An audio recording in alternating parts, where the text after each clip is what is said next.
दोस्तों इस इमेज को ध्यान से देखिए और ये बता कि पहली नजर में आपको ये क्या लग रहा है। हो सकता है आपको ये जमीन के कुछ हिस्सों में काले रंग के पानी से भरा गड्ढा लगे, कुछ लोगों को ये पेंटिंग भी लगती है और कुछ को तो ये पजल लगता है। पर दोस्तों बता दें कि ये कोई पेंटिंग या पजल नहीं बल्कि ये दुनिया में टायर का सबसे बड़ा ग्रेवयार्ड है। और आज की इस वीडियो में हम बात करेंगे इसी टायर ग्रेवयार्ड से जुड़ी कुछ बातों के बारे में कि आखिर कुवैत में इतने टायर्स कहां से आए और आखिर वो इन टायर्स का क्या कर रहा है। तो चलिए दोस्तों शुरू करते हैं वीडियो को बिना किसी देरी के। दोस्तों किसी भी कार का टायर अपनी लाइफ में लगभग 30,000 किलोमीटर का सफर तय करता है और इतना सफर तय करने के बाद अंत में वो कुवैत पहुंच जाता है अपनी कब्र बनवाने। बता दें कि कुवैत के सुलेबिया शहर में हर साल रेतीली धरती में बड़े और गहरे गड्ढे खोदे जाते हैं जो कि पुराने टायरों से भर दिए जाते हैं। इस कबाड़ में कुवैत के साथ ही दूसरे देशों से इस्तेमाल किए गए टायर भी जमा होते हैं। एक आंकड़े के मुताबिक इस कबाड़ में 7 करोड़ से भी ज्यादा टायर मौजूद है। इस कबाड़ में टायरों को निपटाने की जिम्मेदारी 4 कंपनियों की है। टायर का ये कबाड़ दुनिया के सबसे बड़े बेकार सामान के ढेर में से एक है। साल 1980 से 1990 तक 10 साल में 259 मिलियन टायरों का निपटाना किया गया था,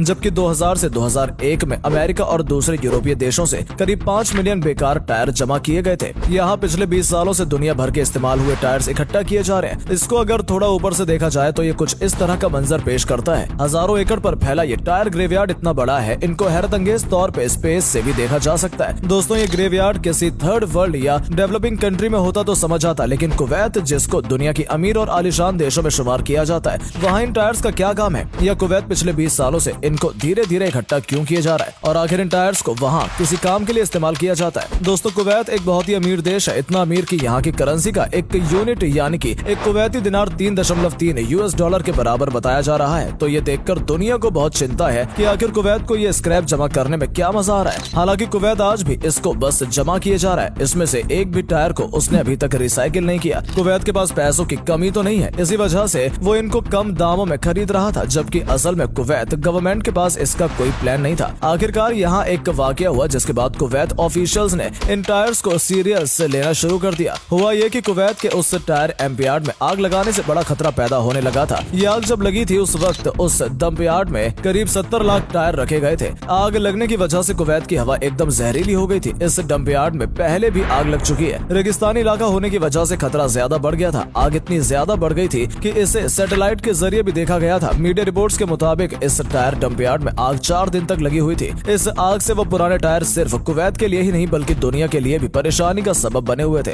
हालांकि ज्यादातर को रिसाइकिल कर इस्तेमाल कर लिया जाता है, लेकिन इसके बावजूद कई देशों में इसके डंपयार्ड हैं जहां लाखों टायर्स पड़े रहते हैं। आग लगने की वजह से इनसे बेहद जहरीला धुआं निकलता है जो हवा में मिलकर लोगों को जानलेवा बीमारी का शिकार बनाता है। बाकी देशों के मुकाबले कुवैत में ये समस्या बहुत ही ज्यादा है। टायर जलने से कार्बन मोनोक्साइड और सल्फर ऑक्साइड जैसे केमिकल्स निकलते हैं। बता दें कि इन केमिकल्स से सांस लेने की बीमारी और कैंसर तक हो सकता है। इसके अलावा इन जहरीली धुएं का असर लंबे समय तक रहता है। इसके बाद 2019 में भी कुवैत के इस डंपयार्ड में आग लगी थी और उस आग को भी सैटेलाइट इमेज से देखा गया था। उस आग का असर 25 लाख वर्ग किलोमीटर था। उस साइट पर सिर्फ 10 लाख टायर थे, जबकि इस बार जहां आग लगी है वहां 1 करोड़ पुराने टायर हैं। 29 अप्रैल को भी इसी तरह के डंपयार्ड में आग लगी थी जहां पुराने टायरों को रिसाइकिल करने के लिए 3 फैक्ट्री लगाने का प्लान बना था, लेकिन अब तक इस पर काम शुरू नहीं हो सका। अब ये सोचने वाली बात है कि अगर ये आग पूरे ग्रेवयार्ड में फैल जाए जहां 7 करोड़ टायर रखे तो ये एटमॉस्फेयर को कितना नुकसान करेगी। इन हादसों की वजह से इंटरनेशनल कम्युनिटी का भी कुवैत के ऊपर बहुत प्रेशर था, क्योंकि ये हार्मफुल गैसेस एटमॉस्फेयर में ही अनफिल्टर्ड रहती है। और आखिरकार 2021 में कुवैत ने इन टायर्स को ठिकाने लगाने का फैसला कर ही लिया। कंटेनर्स में भरकर इन टायर्स को पूरी दुनिया में रिसाइकलिंग के लिए भेजा जाने लगा।